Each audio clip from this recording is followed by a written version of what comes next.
Er aktie är ner runt 70% sedan toppen i februari tidigare i år.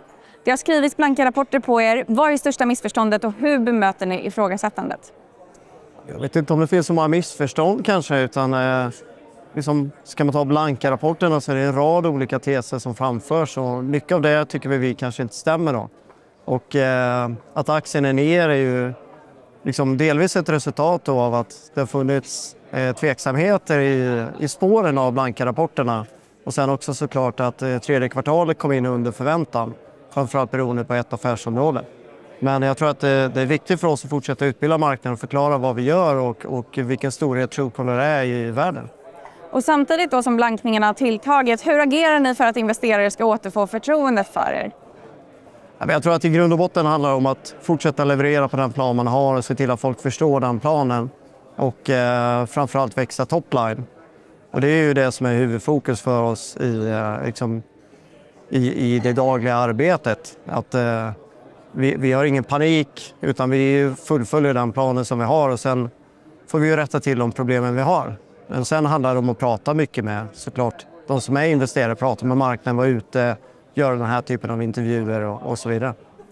Samtidigt så ni hade ju svaga annonsintäkter på grund av en ändring i Googles algoritm. Vill du förklara vad som hände där? Nej, men det som hände är att vår annonsaffär är uppdelad egentligen i två delar kan man säga. En är den programmatiska delen och en är direktförsäljning. Den programmatiska delen där Google ingår är den stora delen av annonserna. Och i mitten av augusti så gjorde de en förändring i sin algoritm då, som många frågor kring såklart. Där de gjorde en bedömning kring click quality där de sänkte tröskeln och helt plötsligt menade på att våra annonsvisningar inte var värda lika mycket pengar på marknaden. Och hur kan den ha haft så pass stor inverkan på er och hur kan ni förebygga så att det inte händer igen? Ja, men alltså, programmatic-delen är ungefär 90% av annonsintäkterna och Google är en majoritet av de intäkterna. Så blir det en förändring över natt så får det en väldigt stor påverkan. Och vi har många olika planer för hur vi ska komma till rätta med det. Först och främst så ska vi lösa problemen med Google och vi jobbar med dem på daglig basis och har gjort det under ett bra tag.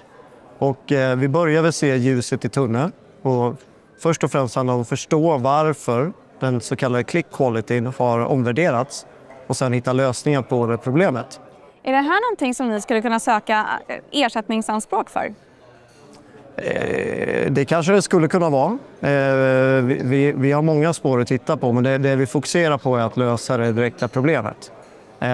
Men vad som är viktigt att förstå där också är att vi kommer också titta på hur vi balanserar programmatic-delen med olika leverantörer så vi minskar beroendet till Google samtidigt som vi växer vår direktförsäljning. Och sen lanserade ni Advantage i förra kvartalet som är en AI-styrd segmenteringsplattform. Skulle du vilja berätta mer om denna plattform och hur ni ska växa intäkterna med hjälp av den? Ja, men Advantage är en fantastisk produkt som vi utvecklat internt med våra data scientists. Truecaller har väldigt mycket bra data. Och om man vill hitta ett användningsområde för det så kan man tänka då hur ska vi höja värdet på våra annonser i direktförsäljningskanalen. Det kan vara ett första steg. Man tittar på att kan vi segmentera kundbasen på ett visst sätt så att den kundbasen blir mer värd. Och där har vi sett väldigt goda resultat med Advantage. Att vi just kan segmentera våra kunder så att de får en viss typ av annons. Sen har vi också gjort tester på till exempel business messaging som en del av Truecaller for Business. Där vi kan se att vi får mycket högre resultat kring saker som open rates till exempel, hur man som läser ett meddelande. Så att om man har bättre koll på sina användare och kan utnyttja den data man har så får du också bättre resultat. Du nämnde precis Truecaller for Business, så jag tänker hur går era övriga affärsområden? Både då Truecaller for Business och även Truecaller prenumerationsintäkter till exempel. Kan du säga någonting mer om dem? Ja, men de går jättebra. Vi har ju grupperat ihop de två områdena i ett segment som vi kallar för recurring revenues. Där ska man ta snittet sedan 2022 och Q3 så har vi vuxit där med 34% årligen. Tittar vi i kvartalet så går båda två väldigt starkt. Det premium då I fasta valutor stiger med 55% på årsbasis. Truecaller for Business med 39%.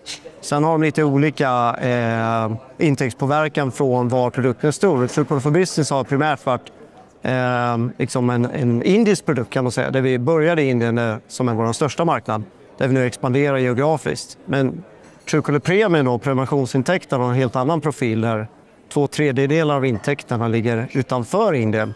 Det ser vi väldigt stark konvertering både på Android-plattformen och iOS-plattformen. Ni har cirka 1,5 miljard användare. Hur är planen för att växa intäkterna?